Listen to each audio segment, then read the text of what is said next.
From Genesis to Revelation, cast your net. Génesis 3, 8 al 13, versículo 8. Y oyeron la voz de Jehová Dios que se paseaba en el huerto, al aire del día. Y el hombre y su mujer se escondieron de la presencia de Jehová Dios entre los árboles del huerto. Génesis 3, 9. Mas Jehová Dios llamó al hombre, y le dijo, ¿Dónde estás tú? Génesis 3, 10. Y él respondió, Oí tu voz en el huerto, y tuve miedo, porque estaba desnudo, y me escondí. Génesis 3, 11. Y Dios le dijo, ¿Quién te enseñó que estabas desnudo? ¿Has comido del árbol de que yo te mandé no comieses? Génesis 3, 12. Y el hombre respondió, La mujer que me diste por compañera me dio del árbol, y yo comí. Génesis 3, 13. Entonces Jehová Dios dijo a la mujer, ¿Qué es lo que has hecho? Y dijo la mujer, La serpiente me engañó, y comí. ¿Dónde estás? 3 palabras, una pregunta, un terremoto existencial. No vino de un juez, vino del Padre. No descendió como trueno, vino caminando. No exigía una confesión, buscaba una conversación. Dios, sabiendo todo, preguntó.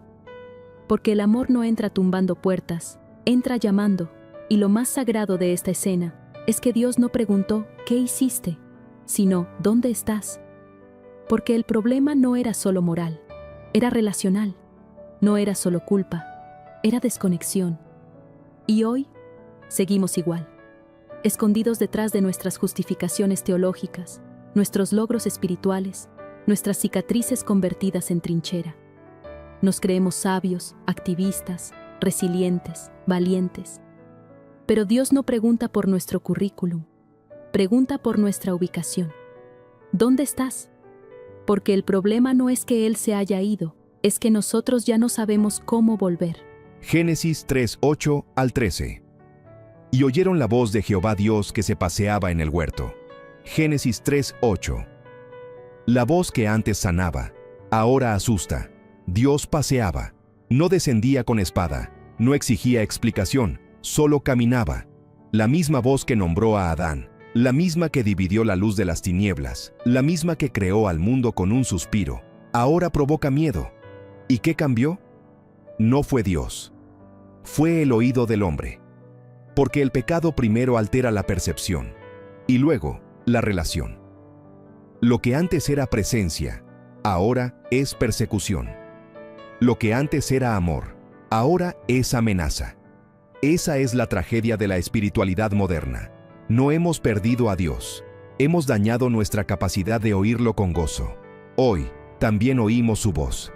En un sermón, en un silencio, en una conciencia herida, en una canción, en un clamor que ni sabíamos que teníamos, pero no la soportamos. Entonces huimos hacia la filosofía existencialista, hacia la hiperactividad emocional, hacia las nuevas espiritualidades, o hacia el más peligroso de los escondites, una religión sin intimidad. Porque el pecado no anula la voz de Dios, la vuelve insoportable para el ego herido que ya no tolera la santidad. Y el hombre y su mujer se escondieron. La invención del escondite espiritual. El primer disfraz no fue físico, fue existencial. Aquí comienza el juego más ridículo y más duradero de la humanidad, esconderse de aquel que todo lo ve. Adán, el que gobernaba el jardín, el que hablaba con Dios cara a cara, ahora se oculta detrás de un árbol. Y así seguimos todos. Cambiamos los árboles por diplomas, por proyectos ministeriales, por activismo sin comunión, por espiritualidad reciclada, pero seguimos escondidos. Los árboles, creados como bendición, fueron convertidos en excusa. Y eso es lo que hace el pecado. Te da habilidades para justificarte, pero no poder para transformarte. Y lo más devastador, no es que Dios no te vea, es que tú ya no te reconoces a ti mismo. Has vivido tanto en el escondite, que ya no sabes quién eres sin tus hojas. No sabes orar sin performance. No sabes amar sin miedo. No sabes servir sin validación. No sabes confesar sin autojustificarse antes. Y mientras el alma construye laberintos, Dios, con una sola pregunta, quiere abrir la puerta. ¿Dónde estás? No porque necesites saber tu ubicación, sino porque anhela recuperar tu rostro. ¿Dónde estás? La pregunta eterna que desarma al alma y desvela al yo. Dios no pregunta por información, pregunta por restauración. No dijo, ¿qué hiciste? Eso vendría después. Primero preguntó, ¿dónde estás? Como quien dice, antes de tocar tu error, quiero tocar tu ubicación. Porque el pecado no comienza con la acción, comienza con el extravío del yo. Y aquí se rompe la lógica religiosa, filosófica y psicológica. Mientras el mundo quiere saber qué hiciste, Dios quiere saber dónde te perdiste. Contraste con el discurso científico y humanista moderno. La psicología clínica busca las causas del trauma. La neurociencia rastrea los impulsos de la conducta. La sociología analiza las influencias del entorno. El humanismo secular dice, no estás perdido, solo en proceso. Y el ateísmo progresista afirma, no necesitas redención, necesitas aceptación. Pero Dios no hace análisis estadístico de tu conducta. Te llama por nombre y te ubica con una pregunta. ¿Dónde estás cuando ya no sabes quién eres sin tu pecado? Una pregunta que trasciende milenios. Esa voz sigue resonando. En la conciencia del que duerme mal. En el alma del que sirve, pero no ora. En la mente del que ya no sabe si tiene fe o solo hábito. Y lo más impactante no es que Dios llame, es que llama sin gritar. No irrumpe con furia, se pasea, no interroga, pregunta. Y no porque Él esté desorientado, sino porque tú ya no reconoces el camino de regreso. ¿Dónde estás? No es geografía, es identidad. Adán seguía en el mismo huerto, pero ya no estaba en sí mismo. Estaba fuera de comunión, fuera de paz, fuera de propósito. Porque el verdadero exilio no se mide en kilómetros, se mide en la distancia entre lo que Dios dice que eres y lo que tú crees que eres ahora. Tuve miedo porque estaba desnudo y me escondí. El confesionario del alma rota. Adán no dice, pequé, no dice, lo siento, dice, tuve miedo. Y ese es el primer lenguaje emocional del ser humano post-caído, el temor. La neurobiología del trauma dice que el miedo se imprime antes que el juicio racional. La amígdala responde antes que la corteza. ¿Y qué muestra eso? Que el pecado no solo corrompe el alma, activa una respuesta biológica de defensa. El sudor, el ocultamiento, la mirada baja, la desconexión. Porque no solo pecamos, nos quebramos en lo más profundo. El cuerpo como símbolo del alma herida. Estaba desnudo. Y ese es el nuevo evangelio del yo caído. No valgo si no tengo. No sirvo si no luzco. No pertenezco si no exhibo. Y entonces nos llenamos de filtros, poses, identidades prestadas, diplomas, discursos. Pero todo comenzó con esto. Tuve miedo, porque estaba expuesto. No fue una confesión santa, fue una justificación disfrazada de miedo. Y así vivimos. Publicamos lo que nos conviene. Callamos lo que nos duele, predicamos lo que suena bien, y tememos mostrarnos tal como somos. Preferimos el anonimato detrás del activismo antes que la honestidad frente al Creador. ¿Quién te enseñó que estabas desnudo? La pedagogía de la caída. Dios no pregunta por el fruto, pregunta por la fuente, no dice, ¿por qué comiste? Sino, ¿quién te enseñó? Porque el primer pecado no fue morder, fue creer, y no a Dios. La caída comenzó en un aula, pero no una aula celestial, una dirigida por una serpiente. Y desde entonces, el alma humana se educa con fuentes envenenadas. Hoy, las cátedras son distintas, pero el veneno es el mismo.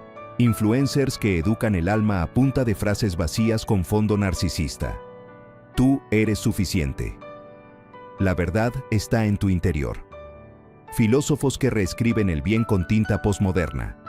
La moral es una construcción cultural. No hay valores absolutos. Científicos que eliminan lo invisible, reduciendo al hombre a biología y sinapsis. El alma no existe. La conciencia es solo química. Todo lo que no se mide no es real.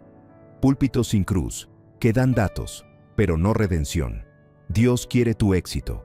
Todo estará bien. Pero no te dicen que sin sangre no hay perdón. El cerebro no solo aprende por datos, aprende por repetición emocional. Por eso, cuando una mentira viene envuelta en emoción y estética, se convierte en convicción. Y así, Lo que comenzó como curiosidad, termina como doctrina, porque el problema nunca fue ver la desnudez, fue interpretarla sin Dios. Si te educó la serpiente, verás tu cuerpo como enemigo, a Dios como opresor, al pecado como arte, a la verdad como violencia, y al infierno como metáfora, porque quien te enseña forma tu cosmovisión. Y si te formó una red, Nietzsche o Deepak Chopra, prepárate para vivir desnudo y llamarlo libertad. La mujer que me diste, la proyección de la culpa, el virus emocional más antiguo del mundo. Dios pregunta con ternura, y Adán responde con acusación. No dijo, pequé, dijo, ella. Y más grave aún, la que tú me diste. No solo culpó a Eva, culpó a Dios, y así nació la religión más global de todas, la victimización. Culpamos al sistema, a la infancia, a la iglesia, a Dios, al universo, y mientras tanto, la serpiente ni tiene que hablar, porque el silencio de la responsabilidad ya hizo el trabajo. Feminismo extremo y machismo espiritual. Uno dice, el problema es el hombre. Otro dice, el problema fue la mujer. Y ambos olvidan que la caída vino por desobediencia. El discurso ateo. Dios no puede existir si hay sufrimiento. Si me hizo así, ¿por qué me culpa? La religión es el opio de los culpables.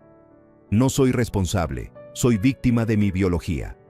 La culpa fue transformada en bandera, el pecado en identidad, y la confesión en trauma social.